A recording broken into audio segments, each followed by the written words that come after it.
Hello and welcome to episode 2 of the Vegan Marketing Podcast. My name is Verity Payne and I speak to experts within the conscious business community to get their insights, hints and tips, which will help all of our businesses grow. Today, I'd like to introduce my friend and colleague, Sabrina Lee, who's leading the way for conscious businesses on LinkedIn. She helps vegan, ethical and eco and sustainable businesses connect with their ideal customers, and I'm delighted to say that she's come armed with some top tips for us all. Welcome, Sabrina. Thank you very much for having me, Verity. It's a pleasure to be here. Thank you for being my guest today. Perhaps we can start by finding out a bit more about you and your background before you became a LinkedIn expert. Sure, absolutely. So for about 20 years, I worked in big international charities in a number of areas, from fundraising to communications, PR, marketing, and impact evaluation. And I lived for a long time in South Africa and actually working all over Africa. So that was really like a big career for me that I had. And then about 5 years ago, I started my consultancy, the Impact Agency. And I was doing all of those things that I've just mentioned, but on a consultancy basis, on a freelance basis. And I had a coach, and while I was working with her, she was raving about LinkedIn. And at the time, I was only really getting my work through referrals and through past jobs that I'd had. And I felt that was just it wasn't really something I was doing by design. It felt like it was just happening by default. So I started to use LinkedIn to actually really get in front of the kind of social enterprises and the big charities that I wanted to work for. And I really started connecting with people and building a network of people that I was actually really interested in working for. And so I really did find that LinkedIn was a great place to build the network that you really want, rather than falling into a kind of default situation. You could actually get in front of the organizations that you really want to employ you. And then I became vegan about 3 years ago, and I've been really interested in the plant-based world and the plant-based business scene, in everything to do with advocacy around veganism and plant-based living. And I set up the Vegan Business Exchange on Facebook as a way of kind of supporting vegan businesses. And just recently I thought to myself, how can I take some of the stuff that I've learned in my career in charities and working as a consultant for charities, and help vegan businesses and help the plant-based ecosystem to grow and develop. And I thought I'd merge the two. So actually kind of helping vegan businesses to use LinkedIn in a way that really benefits them, to help them generate leads and sales, is something I'm really interested in doing. And so that's how it started.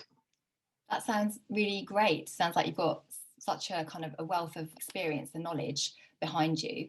And obviously you can pair that with the other side of your values and make that work and drive business.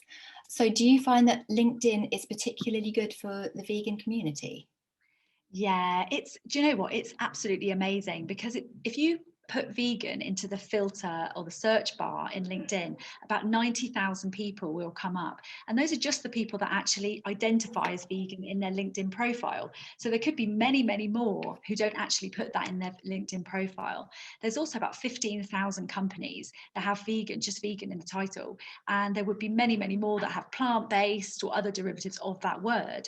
So it's a fantastic ecosystem, really, for connecting with vegans, building community, building relationships with those vegan business people, organizations, advocacy organizations as well. So some of the charity stuff that I do as well comes in there as well. So it's a great platform for connecting with vegans. Yeah, absolutely. Okay, fantastic. So would you say that that's something that business owners could do potentially and connect with specifically vegan businesses?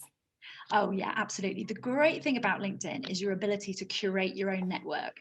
It's absolutely amazing the way you can go onto LinkedIn and you can add in your keywords, you can filter for location, you can filter for different companies, you can look at people who are already connected to someone you know, and you can actually find the people that you'd be really interested in working for. Once you know who your ideal client is, it's actually very, very easy to find that sort of person on LinkedIn, so that you can start connecting with them and start building that relationship and hopefully end up working with them.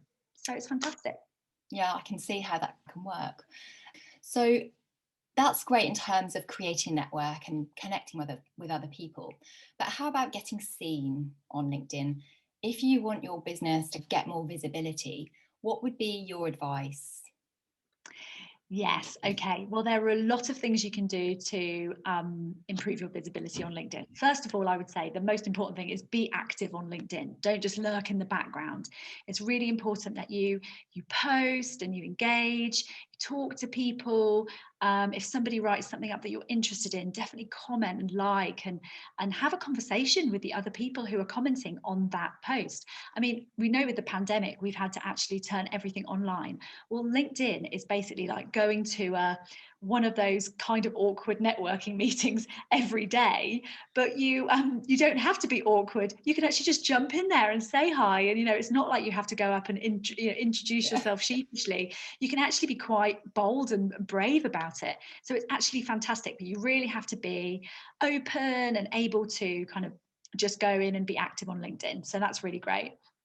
The other thing that's really important about being visible on LinkedIn is really being yourself. So I think a lot of people have a misconception about LinkedIn that you have to sort of hide behind a very sort of professional persona. And actually, that's really changing. And people are really putting out great, authentic content, talking about themselves as people. You have to remember that people buy from people. So they really want to know you and learn to trust you and like you, really. So one of the great things to get more visibility is just to not be afraid to be yourself. I think that's really important. Great advice. And on that, is there a recommended amount that people should be posting per week? Yeah, definitely. And people get this wrong a lot as well. So it's the best time to post on LinkedIn really is the early morning, well, the sort of early working morning hours of your ideal client's day. So if you're in the UK, that would be between 8 and 10 in the morning. And it's usually Monday to Friday that's a great time to post. Although people are saying now that actually posting on weekends is good. The more it becomes more of a social platform, it's actually quite good to post on the weekends. So that's the best time to post. And also, you shouldn't post more than twice a day because the algorithm will think you're spamming if you post more than twice a day. So a lot of Okay. people think, oh, I'll just post and share and da da da. Actually, the algorithm will start to sort of close you down if they feel like you're posting a bit too much. So I think Okay. really once a day, Monday to Friday is great. And if you miss a couple of days, that's okay. A lot of people put themselves under a lot of pressure to put something out every single day. But 3 days a week seems to be a good sweet spot for most people. Okay. That's really useful to know. And I get the point about feeling under pressure to produce a lot of content. So knowing that it's not vital to post every single day is really useful.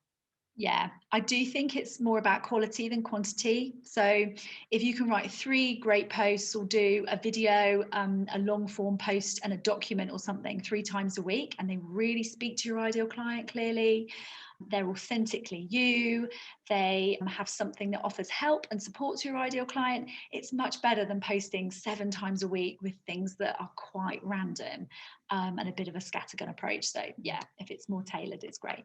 Oh, that sounds great.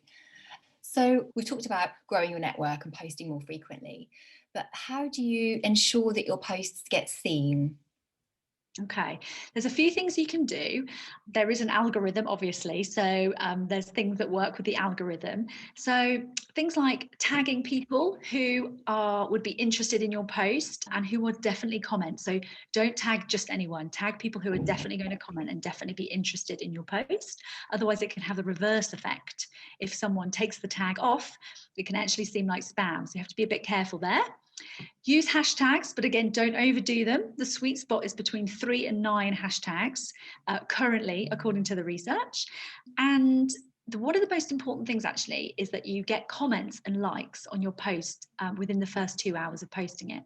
So if you've got people tagged and they come and they comment on your post, or you can use some kind of pod like with your contacts that you're close to, and they can actually come and comment on your post, that helps the algorithm see that it's actually an engaging post. So LinkedIn really pushes your posts out further when they're engaging posts and they've got people commenting and having conversations on them. So it's really great to have those conversations going. Make sure you you comment on the comments. So you respond to the comments as well. That's really important. And another thing that's really helpful is just using a mixture of mediums. So don't always use a written post. Use graphics, use documents, put a video up. If the more you kind of mix it up and the more different and varied you are in your content, the more likely it is that LinkedIn will push that content further out. Fabulous. Really, really useful tips. So talking about what people do right on LinkedIn, what people do well, what are mistakes that you see people making that you think, oh, this is a no-no, and we should all avoid it? Yeah, absolutely. I mean, I've been so guilty when I first started on LinkedIn. I was so guilty of making a lot of these mistakes. So the first one is quite general actually, and is that just that people underestimate the power of LinkedIn. Actually, there's like 260 million active users on LinkedIn, so it's such a great platform for your organic reach, and you can really reach a lot of people without having to spend a penny on paid ads. So it's a really great platform. A lot of people think it's just old businessmen, or it's all about recruitment, or it's all about this. Lots and lots of misconceptions about LinkedIn, and really it's blowing things out of the water at the moment. So that's one of the big mistakes I think people make, that they're not on LinkedIn actually, and they need to get over there. The second big mistake is on your profile. So a lot of people will use their profile like a resume and talk a lot about themselves on their profile. But when your ideal client lands on your profile, particularly as a business person, they want to see that you understand their problems, that you can provide them with results, and that you've got a really good strategy for how to do that. And so they're not really interested in how long you spent at, which university, and how long you spent doing this job, and a long laundry list of all the jobs that you've had before. You really need to keep it like very specific to the person who's landing on your profile. So that's another big mistake. And then the next thing is really just that people don't post enough, or that they don't post consistently, or that they don't post with their ideal client in mind. So definitely being active and engaged on LinkedIn is a really key thing. That really makes sense. So you mentioned there the ideal client. I mean, is that something that you can kind of help people with, help people find out how to target their ideal client on LinkedIn? Yeah, absolutely. So that is one of the foundational parts of LinkedIn marketing. It's a really key part of working on LinkedIn. You need to have a very clear understanding of who it is you're speaking to, and everything that you do is really about attracting that particular person and repelling the kind of people that you're not interested in working it with. That's actually just as important as attracting the person that you want to work with. You obviously can't be all things to all people, so you need to really understand who is your target market. And I would work with somebody to work out the age and gender and all the kind of problems that person's having. What are their pain points? What are all the problems related to your service that person is experiencing, and what are the solutions that you actually provide to that person, and what are the results that they'll get, and how will they walk away feeling? So it's about kind of evoking a feeling in your ideal client that they will be more relaxed, less stressed, they'll have more time, they'll have more ability to be with their families and things like that when you provide them with your service. It's really important to think through that, and that everything is targeted towards that person. Yeah, no, that kind of targeting is part of the reason why LinkedIn has taken off so much, hasn't it? Because you can really zone in on the values and the ethics that are part of your kind of moral code, and your business's moral code too. So obviously you have loads of experience. How do people work with you? What sort of support do you give people? Well, I have, as an entry point, I have something that I call a LinkedIn Power Hour, where I work with people in a sort of coaching approach to look at what are the mistakes that you're currently making on LinkedIn, how is your profile, can it be improved, and what kind of content are you putting out there currently?